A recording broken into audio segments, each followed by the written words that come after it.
તૂટો છે એટલે જરૂર છે. બોલો આખે ના તૂટો એટલે જરૂર હતા તો તમને આપતો તો વાપરવાના 5000 સમજાય છે ને? ભેગા થવાથી શરૂઆત થાય. પાંચમો મુદ્દો સમજાવવો બહુ સહેલો છે, સમજજો બેનો, ખાસ સમજજો. કેવા હારા લાગો છો વચ્ચે બેઠા છો તો રોજ દેજો. સાંભળો છો ને મોટા ભાઈ, માન તમારું ભલું કરશે. સમજો સમજો.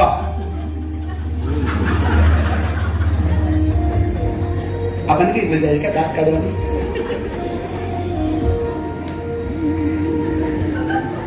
આ બધી ગેરોથી શરૂ કરું છું. પાંચમો મુદ્દો આપણે છે ને આ વાતને ખાલી ધ્યાનમાં રાખવાની છે. માટે કેટલો સમય છે? બાપુ નથી લો ને મને આ જતા આવે તમારો બોલ દેથી. હા બધા આવે છે બાપુ. ચાલો ઉગે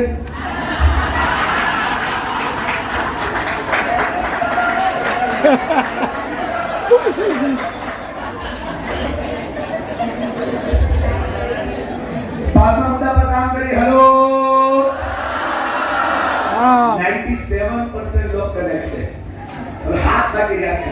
જો એ ચાર બેનો છે ને ત્રણ બાજુ છોડેગા નહીં. હમણાં જઈને સામે વારો છે જોવા જોઈએ. હા પાંચમો મુદ્દો સમજવા જેવો છે. આ સેન્ટેન્સ બોલું છું ને મનમાં એકવાર જોરથી દોહરાવજો અને મોઢેથી બોલજો. બોલો નિર્ણય ક્યારે મગજને શાંત કરવા ના લેવા. આ ચલાવો યાદ આવશે. નિર્ણય ક્યારે મગજને શાંત કરવા ના લેવા, પરંતુ નિર્ણય હંમેશા મગજને શાંત કરીને લેવા. સમજ્યા બસ? જે નિર્ણય તમે લેવા જઈ રહ્યા છો એના માટે કહું છું. મગજને શાંત કરીશ તે તો અફસોસ થશે. અને મગજને શાંત કરી નિર્ણય લેશ ને તો આનંદ આવશે.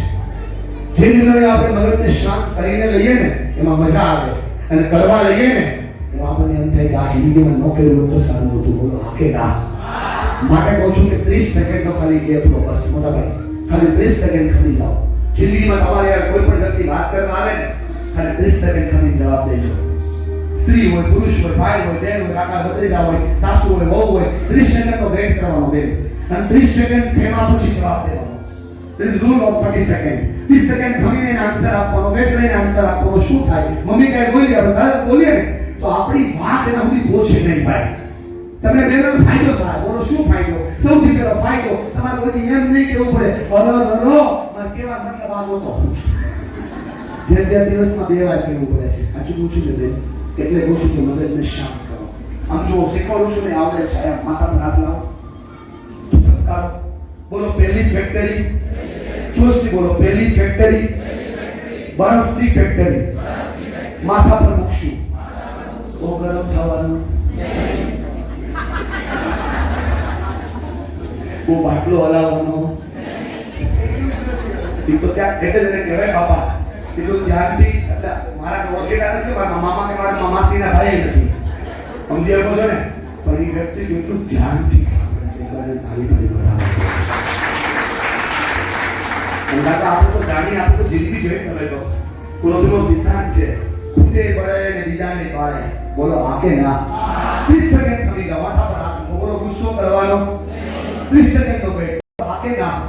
બીજી ફેક્ટરી જુબાન પર આંગળી. ખાસ તો બધી આ બાળાઓ જુબાન પર આંગળી. બોલો મારી યાર, બોલો બીજી ફેક્ટરી. બીજી ફેક્ટરી સુગર ફેક્ટરી. મીઠું બોલવાનું. કરવું જરીની બાઈ. હા શબ્દની સરવાણી છે બા. શબ્દ છે, શબ્દ આ છે, શબ્દ મલમ છે. એક શબ્દ હોય, બીજો મલમ હોય. શબ્દ તોલીને બોલવાનો. કેમ ખબર? શબ્દ બોલો ને ત્યાં સુધી તમે શબ્દના માલિક હો. બોલી જાઓ એટલે ગુલામ થઈ જાઓ. ગુલામી ના કરવી હોય તો મગજને શાંત રાખવાનું, જુબાન પર મીઠાશ રાખવાની. બોલો હાકે ના. બોલો ત્રીજી ફેક્ટરી દિલ પર લાવવાની.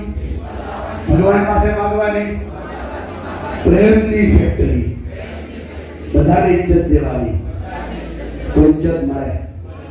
બોલો હા કે ના? હા કે ના? 30 સેકન્ડ મગજને શાંત કરી અને 5 સવાલ પૂછવાના, પછી આન્સર કરવાનો બેટા. સમજાય? તો 1.5 વર્ષ ઊભું થઈ જશે. થતો છે ને કે માતાજીનો કૂવો છે નથી, આ જાદુગર છે નથી, માઇન્ડ રીડર છું નથી, બોડી લેંગ્વેજ જોઈને ઓળખી શકું છું. ભગવાનની એટલી કૃપા થઈ છે આ બધાના આશીર્વાદથી કે રોજ ઓછામાં ઓછા 1000 લોકોને મળું છું. છેલ્લા 5 દિવસથી આપણે જે ભારતમાં કઈ ઈસ્ટ ભારત કહેવાય છે, પૂર્વ ભારત કહેવાય. હા, ઝારખંડ, છત્તીસગઢ, ઓડિશા, રાંચી, બરગઢ, રાઉરકેલા અને આજે મુંબઈ. જાતે માણસ જોઉં છું. હવે મોઢું જોઉં ને ખબર પડી જાય મગજમાં વિચાર આવે છે. હા પણ મારી વાલી બેન, તારા મનમાં જે ચાલે છે એનું સમાધાન આપું છું. 5 સવાલ પૂછજે. કેટલા? કવ ઉપર હાથ. આ એકલી વાત કરું સમાજ શીખી જશે. એને બોલાવું છું, બોલશો બધા. આમ કરીને બોલો. પહેલો સવાલ, હું કોણ છું? હું ક્યાં છું? શું મારે આ કરવું જોઈએ? આ કરવાથી પરિણામ શું આવશે?